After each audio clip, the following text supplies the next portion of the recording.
我爸卖的美容针50万一支，但买的人却络绎不绝，因为再深的皱纹，只要用上一支美容针，皮肤就能重回少女状态。但每个人每年只能打3针，我爸说多打1针都会让人生不如死。今天老顾客刘姐来到我家，老板不管怎么样，你今天都得再卖我1支美容针。可她在今年早就买过3支了。你今年到底用了几支美容针？肯定不止3支吧，要不然脸上怎么会溃烂呢？刘姐听罢立刻跪在了地上。我的确是找人替我又买了2支，看在我是老顾客的份上，求求你再卖我1支吧。我老公又在外面找了个小的，如果你不帮我的话，他很可能会跟我离婚的。关我屁事啊！你已经坏了规矩，赶紧给我滚出去！牛守诚，你见死不救，还有没有良心啊？别以为我不知道你的秘密，你在外面女人无数，每和他们约会1次就多1支美容针，鬼知道你那美容针是用什么做的。还有关于牛大壮的事情，你应该没告诉他吧？当年你做的那些肮脏事，如果不是我替你擦屁股，你早就进去了。别再说了，让我闭嘴也可以，只要你能卖我美容针就行。这次我出60万买你1支。老爸皱着眉头，并没有表态。他拒绝刘姨不是不讲情面，而是在救她，因为我家的美容针用多了会没命。之前就有个富婆找代购买我家美容针，单1个月就买了10支。她不光把美容针用在脸上，还用在身体的各个位置。刚开始效果非常好，可1年后她突然暴毙，身体都化成了脓水。刘姐，你也是知道的，美容针1个月就只能产出10支，现在已经没货了。那你再想办法弄1支啊！实在不行的话，你现在就出去找个女人，不管用什么方法，弄1支给我就行。老爸见他口无遮拦，突然露出了阴冷的神情。对了，我想起来了，家里确实还剩1支。刘姐听罢欣喜若狂，但我知道老爸撒谎了。那美容针3天只能产出1支，早就被卖光了，怎么可能会多出来1支？太好了，快点拿给我！现在不行，因为你带的钱不够，我要80万，你快点回去筹钱吧。刘姐听罢点了点头。临走时，她将一个玉镯送给了我。大壮，快拿着吧，你也是个可怜的孩子。听到这话，我一头雾水。刘姐怜悯地摸了摸我的头，随后便离开了。老爸，要请小金阿姨过来吗？小金是老爸的女友之一，每次老爸和他的女友约完会后，都能从地下室拿出1支美容针。所以当老爸同意再给刘姐美容针时，我以为他又要约会了。不用请他来了，我自有办法弄到美容针。老爸说完便去了地下室。等他再出来时，手里却拿着一片叶子。大壮，你去街上随便买1支针管，然后把叶子捣碎，磨成粉，兑了水灌到针管里。明天你刘姨过来取货，直接给她就行了。老爸，这不就成卖假货了吗？被刘姨发现了怎么办？你放心好了，虽然这不能算是真货，但也不完全算假货。我听爸点了点头。次日一早，刘姐前来取货，她的手都已经开始溃烂，伤口处还散发出一阵恶臭味。我将美容针递给了她，虽然颜色跟之前的不一样，但她并没有产生怀疑，而是直接将美容针用在了脸上。我心里忐忑不安，害怕美容针会没有效果。1分钟后，刘姐把美容针注射完了，令我震惊的一幕发生了。只见她脸上的皱纹和溃烂都消失了，皮肤变得如婴儿般滑嫩。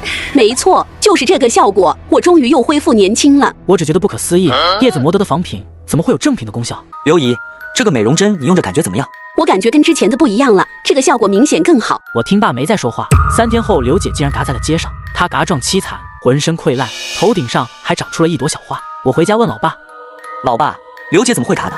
虽然我们家美容针用多了会嘎，但刘姨也没有用太多啊，是不是那片叶子有问题？混账！你是在怀疑我吗？那叶子能有什么问题？估计是他不小心滑倒摔嘎的。我听爸不再多言，但我很清楚，老爸有事瞒着我。好了，别想那么多了，赶快进屋帮我搬东西。随后我来到卧室，只见我爸从床底搬出来一个花盆，花盆里还散发出淡淡的血腥味。我余光一闪，看见床底下还有一个小瓶子，顶部被一只红纸封着。看什么看？再看把你眼珠子挖出来！在他的怒骂声中，我端起花盆走进了地下室。这是我第一次来到这里，只见眼前摆满了花盆，里面的花也都长得差不多，可有一盆花竟然发出了红光。哈哈，终于成了！有钱人的命果然金贵啊，生出来的花都比一般人要好。我听罢毛骨悚然，因为老爸的话提醒了我，刘姐头上长的花竟跟这花一模一样。难道老爸口中的有钱人就是刘姐？随后老爸拿出一个空针管，扎在花茎上，从中吸取汁液。这时我才恍然大悟，美容针之所以能让人变年轻，竟然都是这怪花的功劳。李正明，你没想到吧？除了你之外，我也能培育出这么好的龙葵。老爸，李正明是谁啊？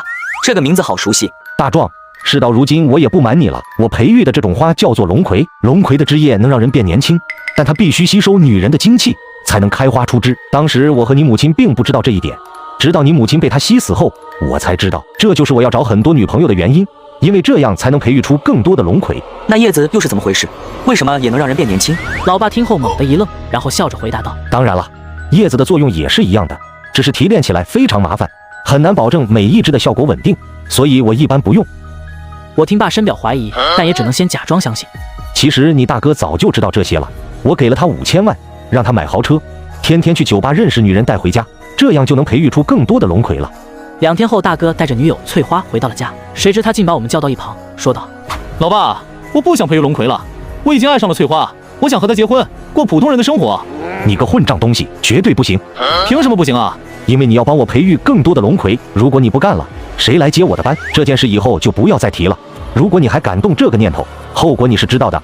晚饭后，大哥将我拉到房间。大壮，你帮我一个忙，以后咱爸的遗产我1分也不要。什么忙？你说吧。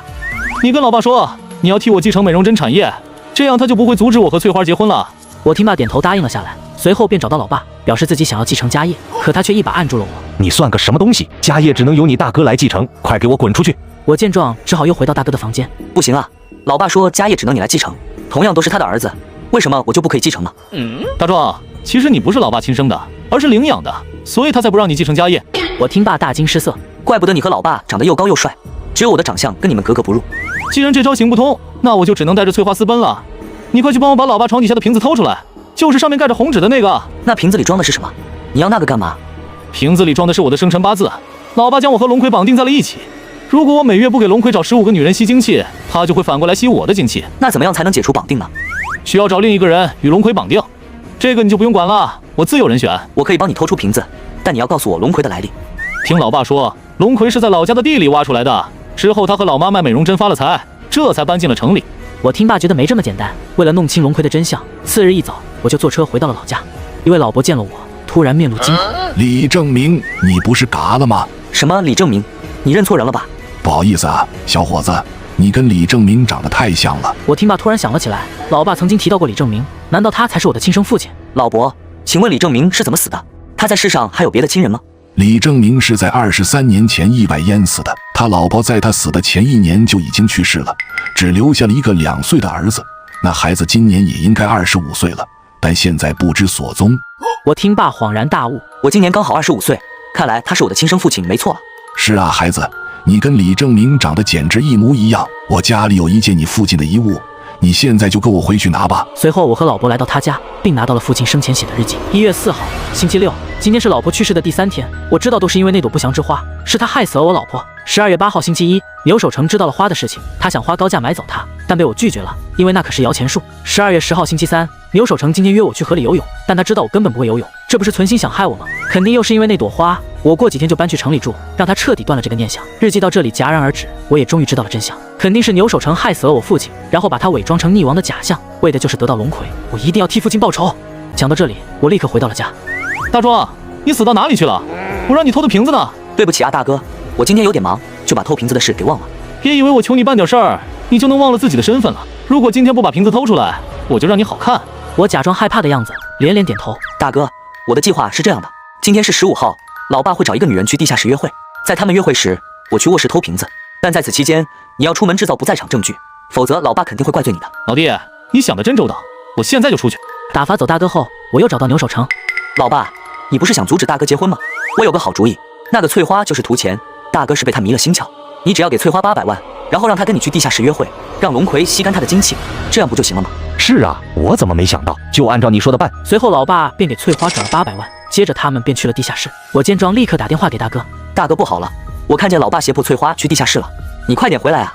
大哥是个恋爱脑，他得知翠花有危险，立刻拿着武器冲进了地下室。随后他们便扭打在了一起。10分钟后，终于没了动静。我跑下去一看，大哥和翠花都已经躺在地上没了呼吸。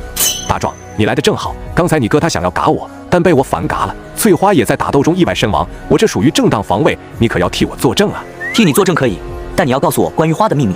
为什么刘姨会突然暴毙？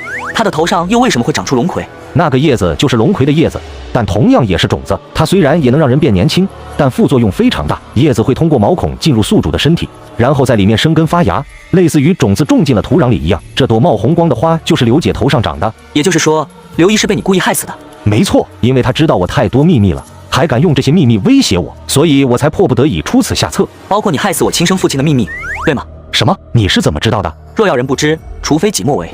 李正明的日记里写得清清楚楚，你约他去游泳，就是想害死他，夺走龙葵。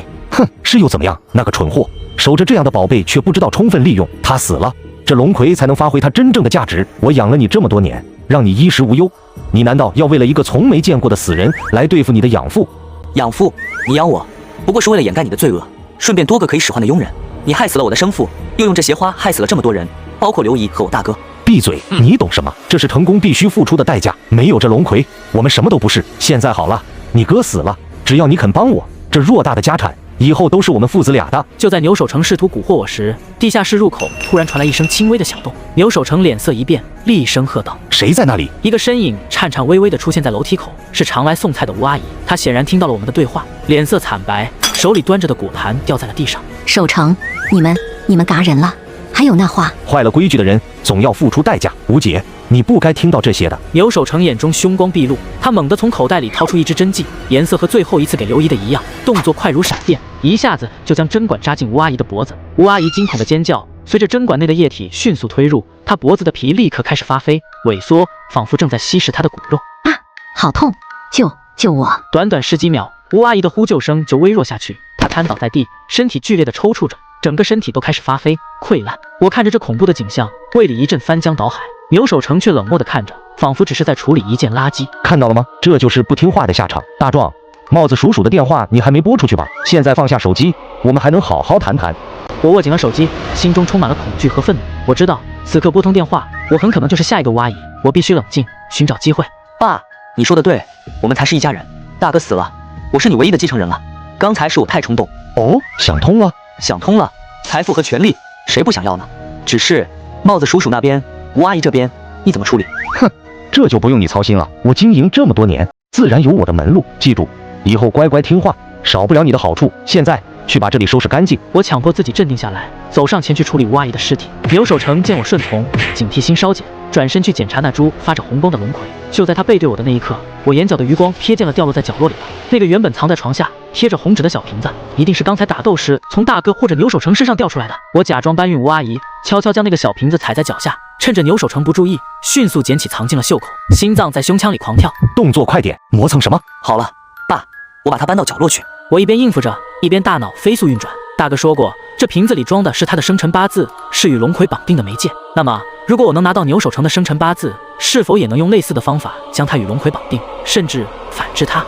接下来的几天风平浪静，牛守诚似乎真的相信了我的归顺，开始让我接触一些核心事务，包括用空针管从龙葵的花茎上吸取汁液，以及用特殊的办法保持汁液新鲜。我表现得勤恳又顺从，暗中却在寻找机会。我翻遍了牛守诚的房间和书房，终于在一本他珍藏的旧相册夹层里找到了写有他生辰八字的黄纸。时机终于在1个星期后到来。牛守诚因为一笔大生意需要外出应酬，晚上不会回来，这给了我绝佳的机会。入夜后，我拿着那个瓶子和牛守诚的生辰八字，再次进入了阴森的地下室。龙葵在昏暗的灯光下微微摇曳，散发着诡异的光泽和甜腻的香气。按照大哥之前透露的模糊信息和我在牛守诚藏书中找到的只言片语，我需要进行一个换榜的仪式。我将大哥瓶子里的纸条烧掉，然后将牛守诚的生辰八字塞了进去，用红纸重新封好。接着，我咬破手指，将自己的血滴在了那株最鲜艳的龙葵的根部。书中提到，直系血脉或身后羁绊者的血能加强仪式的效果。我既是李正明的儿子，又与牛守诚有养育之缘，我的血或许能成为关键。血液滴入土壤的瞬间，地下室所有的龙葵都剧烈的抖动起来，发出沙沙的声响，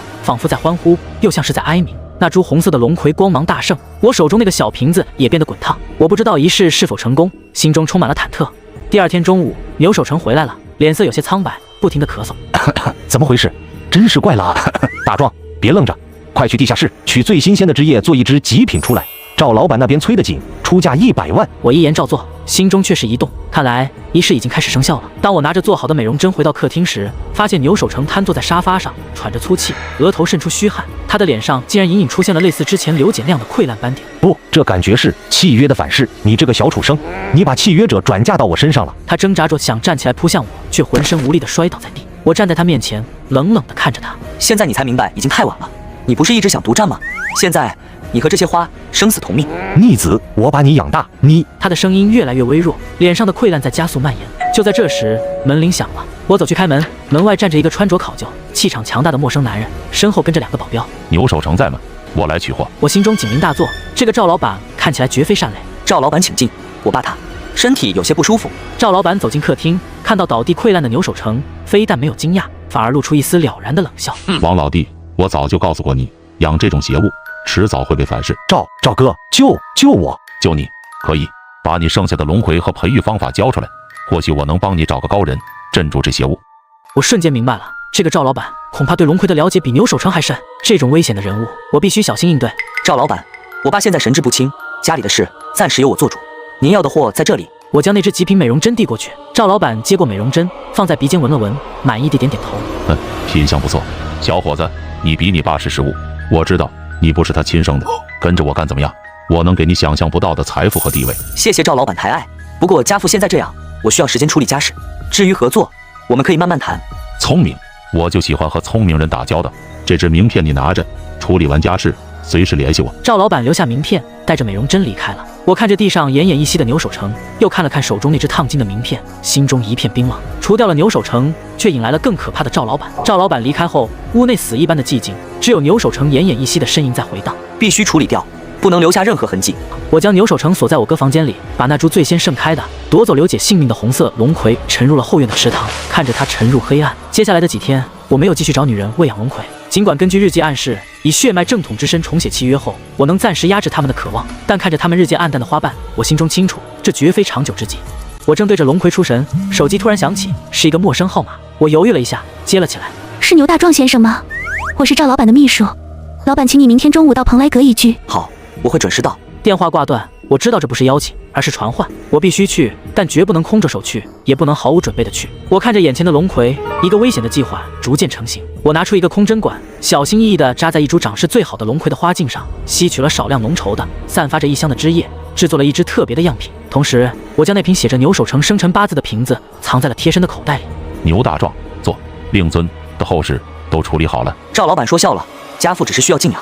呵呵，明人面前不说暗话。牛首成被龙葵反噬，不嘎也废了。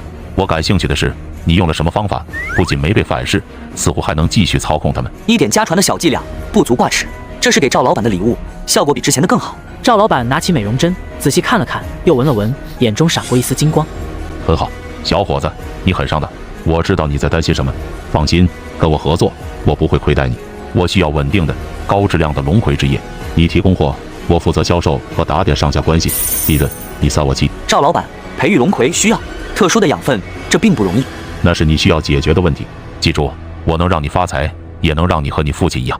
下个月1号，我会派人去取第一批货，10只极品，不要让我失望。他话语中的威胁毫不掩饰。走出蓬莱阁，阳光刺眼，我却感觉浑身冰冷。赵老板不仅知道龙葵，似乎还知道很多内情。他像一条毒蛇，而我手头唯一的筹码就是那个瓶子和我对换榜一事一知半解的运用。回到家，我再次翻出生父李正明的日记，希望能找到更多关于龙葵起源或是克制方法的线索。在日记的最后一页，我隐约看到一些用极淡的铅笔写下的几乎被磨灭的字迹。祖辈传言，龙葵乃不祥之物，半生是主之险，似有纯阴之物可克之，或在水潭。字迹到这里彻底模糊，无法辨认。水潭，老家村子后面的那个黑水潭，难道那里有什么线索？似乎指向了老家。看来我必须再回去一趟了。就在我下定决心时，手机再次响起，这次是之前老家那位老伯。大壮啊，不好了！前几天有几个陌生人来村里，到处打听李正明家和黑水潭的事，我看他们不像好人，你要小心啊！我的心猛地一沉，赵老板的动作比我想象的还要快，他不仅盯上了我，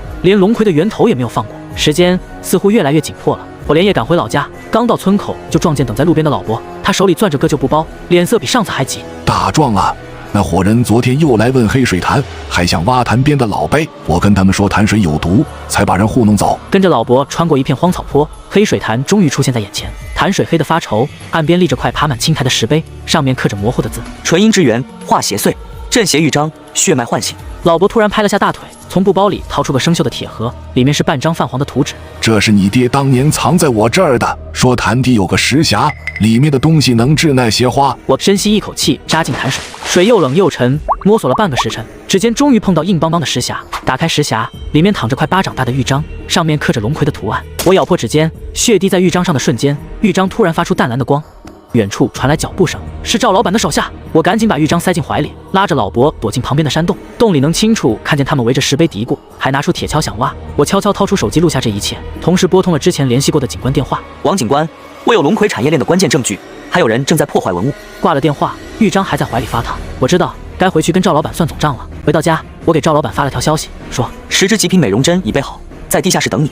我把玉章藏在袖口，看着那些渐渐枯萎的龙葵，心里又紧又沉。没过多久，赵老板带着2个手下推门进来，手里还把玩着上次那只特别的美容针。小伙子倒是比你爹识时务，货呢？赵老板别急，先看看这个。我故意拿出一本假账本，趁他低头翻看的瞬间，掏出玉章，对准最粗的那株龙葵。豫章的蓝光突然暴涨，整个地下室都亮了一下。龙葵以肉眼可见的速度枯萎，金色的汁液竟慢慢变成了黑水，顺着花盆凤流到地上，还冒着细小的泡。你敢耍我？我现在就让人……话还没说完，客厅突然传来敲门声，是王警官带着警察来了。赵老板的手下想往门口冲，却被警察堵了个正着。赵老板慌了，伸手就想撕桌上的客户名单，我一把抓住他的手腕。赵老板，这些证据，还有你派人挖黑水潭的视频，都已经给警察了。警察上前靠住赵老板，他还在挣扎着喊：我有钱，我能摆平。可声音越来越小。王警官拿起桌上的豫章，又看了看枯萎的龙葵，轻轻拍了拍我的肩膀：辛苦你了，后续还需要你配合做笔录，尤其是牛守成的事。我点点头，看向地下室角落那个空花盆，曾经长着那株害了刘姐的红龙葵，现在只剩一堆飞土。几天后，我在警局做完最后一次笔录，王警官告诉我，根据我提供的日记、账本和视频，警方顺藤摸瓜，抓了美容针销售网络的所有成员，还查封了好几个地下仓库。刘守成因为反噬严重，一直在医院躺着，清醒后也坦白了所有事，包括当年怎么害死我爹，怎么用龙葵做美容针。牛守成涉嫌故意杀人、非法经营，证据确凿，等待他的会是法律的制裁。赵老板和他的团伙还涉及境外非法交易，案子会移交上级处理。走出警局，阳光照在身上，比往常暖多了。我回了趟老家，带着那本日记去了我爹李正明的墓前。墓前的草长得很高，我蹲下来慢慢拔掉，把豫章放在墓碑前。爹，坏人都被抓了，龙葵也不会再害人了。您放心，我会好好活下去，还会让更多人知道这美丽陷阱有多危险。几个月后，牛守成的别墅被改造成了健康美容科普馆。开馆那天，好多曾经的美容针受害者都来了，张杰也在。他因为戴罪立功，从轻处罚后就主动来当志愿者。黑水潭边的石碑被文物部门保护起来，老伯还当了讲解员，每天给来的人讲龙葵的故事。曾经靠龙葵谋取暴利的产业链，彻底变成了警示他人的教材。健康美容，拒绝陷阱的标语上亮了黄眼。我知道，这才是真正的结局，不是复仇后的空虚，而是用错误警示未来，让更多人避开黑暗，走向光明。